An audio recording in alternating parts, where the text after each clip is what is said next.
all kidnapped passengers of the Kaduna-bound train attacked by terrorists on the 28th of March have regained their freedom. The latest among them are 23 passengers who had spent at least 7 months in captivity. A 7-man defense team assembled by the Chief of Defense Staff secured their release. Our correspondent, Lupe Asom, reports. The 3 remaining AK-9 train passengers held hostage by terrorists have regained their freedom more than 6 months after their kidnap. The Secretary of the Chief of Defense Staff Action Committee, Usman Yusuf, said they were freed at about 4 p.m. on Wednesday. According to him, a 7-man presidential committee assembled by the Chief of Defense Staff, General Lucky Irabo, have taken custody of all of them. 28th of March 2022 is a day over 300 passengers on board the AK-9 Kaduna-bound train will never forget soon. They were ambushed by terrorists suspected to be members of the Ansar and Boko Haram insurgents. Survivors say lights in the AK-9 train went off, and what followed was the sound of gunshots everywhere. Government officials later confirmed that 8 people died, 26 others were injured, while over 60 passengers were feared kidnapped. Senior government and security officials immediately visited the scene of the attack, making promises of efforts to rescue kidnapped persons. Train services along the Kaduna-Abuja route were immediately suspended by the NRC. But while families of the slain victims mourned their losses, those of injured persons were in hospitals, watching over their loved ones with severe injuries. A group of others were left absolutely lost and confused, those whose relatives were kidnapped.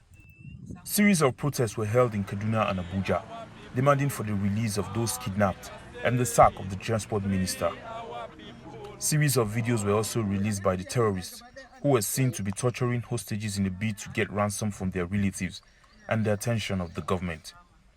The terrorists had also demanded for a hostage swap with their children and cohorts who they claim were in government's custody. It's unclear if that was done, but the first batch of 11 hostages were immediately freed shortly after. Some relatives of freed victims say they paid up to 100 million naira as ransom before their loved ones regained freedom. Mahmoud, the media aide to Sheikh Gumi, played a vital role in the release of several others. He was in September arrested by the DSS in Cairo and repatriated back to Nigeria for questioning. The military have recently intensified operations against terrorists in Kaduna and other northwest states, destroying several camps. The presidency has also promised an end to insecurity before the end of their administration. It remains to be seen how this will be done. Lupe Asom, TVC News, Kaduna. Security expert Dennis Amachree joins me on the news to discuss the release of the remaining victims of the ill-fated Kaduna-bound train. Thank you so much for joining us, Mr. Amachree. Well, the news has made a lot of Nigerians, especially the families of the victims, very happy to have received this news. But how do you think the 7-man presidential committee were able to achieve this?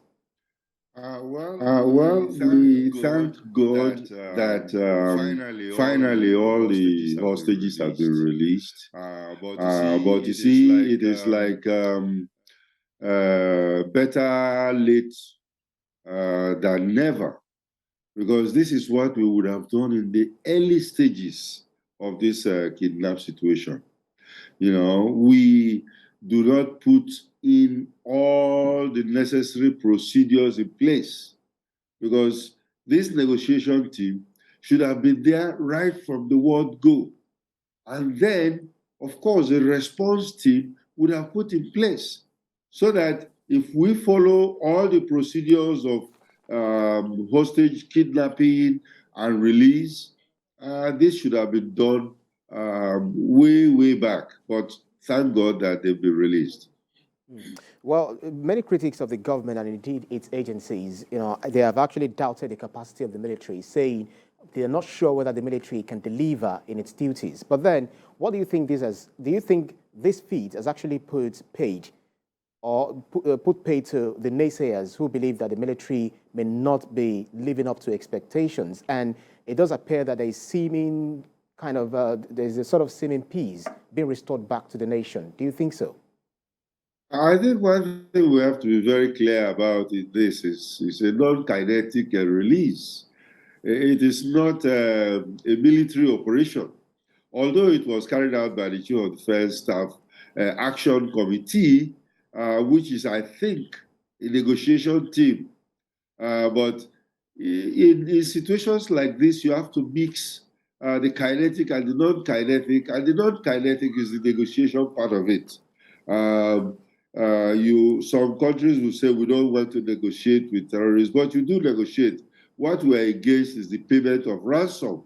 And then, of course, we don't know if ransom was paid, but all the same, the whole objective is to make sure that the hostages are released.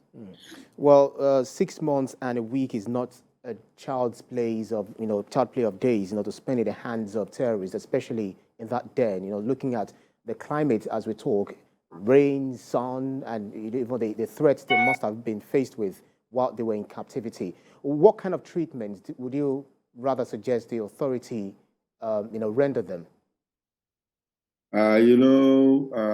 For these people, they need to go through a serious rehabilitation.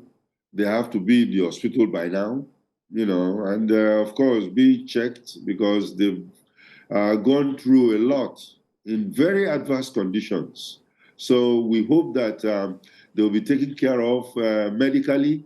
And then, of course, most of them have lost their livelihood. And I think the government can do something about that.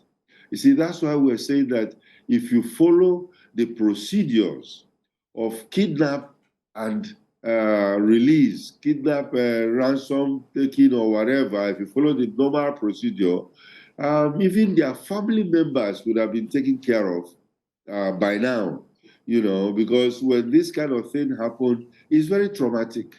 It's very, very traumatic. And of course, we hope that they will go ahead and do the needful. Security expert Dennis Amachree, thank you so much for your insights this time. Thank you. Thanks for having me.